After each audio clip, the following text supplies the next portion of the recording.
Hello there. Today I felt like watching a classic action film. I spent a while running down a long list, but then Children of Men caught my eye. I've seen it before and I remember it being good, but does it hold up 17 years later? Well, let's find out. Children of Men is a dramatic thriller with science fiction and action elements to it. It's set in the year 2027, in a world in which humans can no longer have kids. For the last 18 years, no children have been born. But that's about to change, when a former activist called Theo finds himself transporting a miraculously pregnant woman to a safe haven in the ocean. The story is based on a novel by P.D. James and was adapted into a screenplay by a team of writers: Alfonso Cuarón, Timothy J. Sexton, David Arata, Mark Fergus, and Hawk Ostby. The film was directed by Alfonso Cuarón and stars Clive Owen as Theo, Claire Hope Ashity as Key the pregnant woman, and a star-studded supporting cast: Chiwetel Ejiofor, Michael Caine, and Julianne Moore to name a few. The film explores the story from Theo's perspective and starts off by introducing us to him and the greater world around him. We move through his day, meet with his friends, and see the world falling apart in the background. The contrast between the high life being lived by the upper society of England is put on full display and then contrasted with the horrible treatment of the refugees. After a 10-minute introduction, Theo gets drawn into a mysterious plot by an old flame, played by Julianne Moore. She introduces Theo to Key and asks him to protect her on a trip to a safe haven led by a mythical activist group. Theo and Key end up on the run and taking hits from all sides. The two make their way across a dystopic England, relying on the help of kind friends and strangers while avoiding a terrorist group that plans to use Key's child for their own sinister purposes. The visual journey involves a series of long-form scenes that follow Theo on his trip from London to the ocean side. We always see things from Theo's eyes, and often the film feels a bit like playing a third-person game. We hear the other characters from Theo's relative location, and are limited to the information he can gather at any given moment.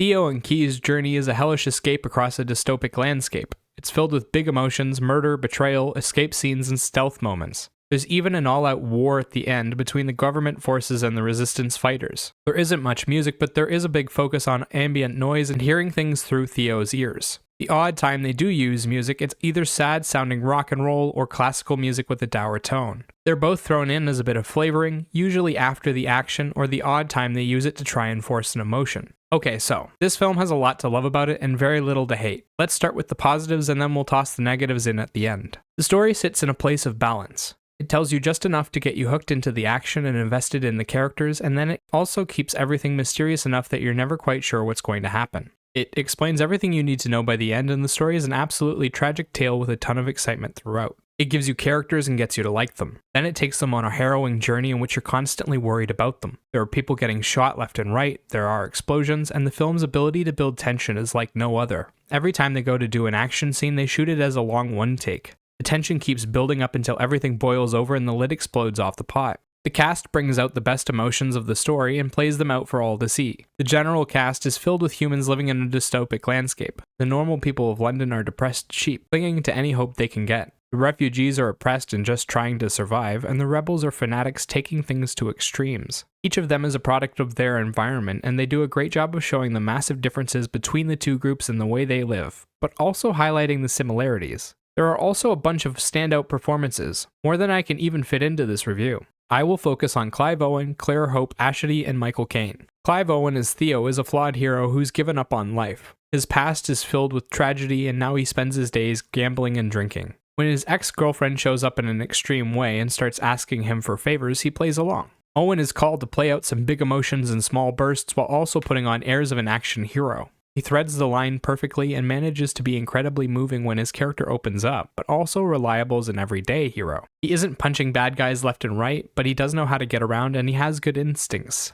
Claire Hope Ashity plays Key. Her character is in an incredibly vulnerable state, but somehow she is the calm in the storm. Ashity brings levity to the movie in the form of small sarcastic remarks at the right time, and she acts as the moral anchor of the film. She plays the emotions well and has good chemistry with Owen. Michael Caine plays one of Theo's friends and a big stoner. He has hippie ideals and always attempts to share them with Theo whenever he comes to visit. When Theo brings danger to his door, Caine reacts like any good friend would and takes a massive risk upon himself. His character works well for a bit of comic relief, he has good chemistry with the others, and he plays it in a heartbreaking way. The visual journey is gripping from start to finish and is filled with big spectacles. Children of Men has a series of one-take shots that I would say are some of the best action sequences of all time. They draw you in using the story, build up the tension perfectly, and by the end of it, you're almost breathless from how heavy it all felt. There are chase scenes, gunfights, and a mini war. When they're not wowing you with big action and tense scenes, they're showing off the dystopic world they built in the background. It does an amazing job of highlighting the differences in treatment between the normal citizens of England and the refugees.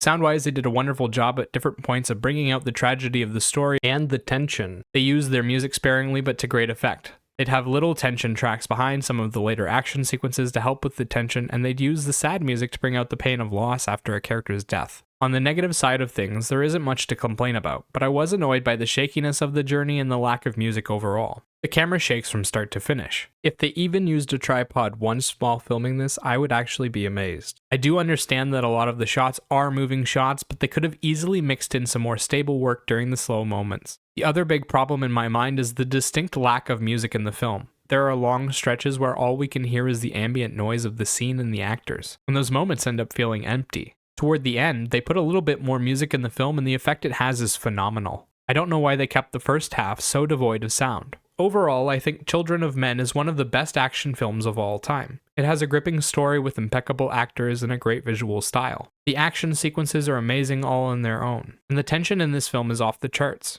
If you want a great action film to watch, check out this one. It takes huge risks in its style and messaging, and it pays off big time. As for a rating, I'd give this film an 8 out of 10. Remember, these are just my thoughts on the film. Let me know what you think in the comments section below. Bye-bye!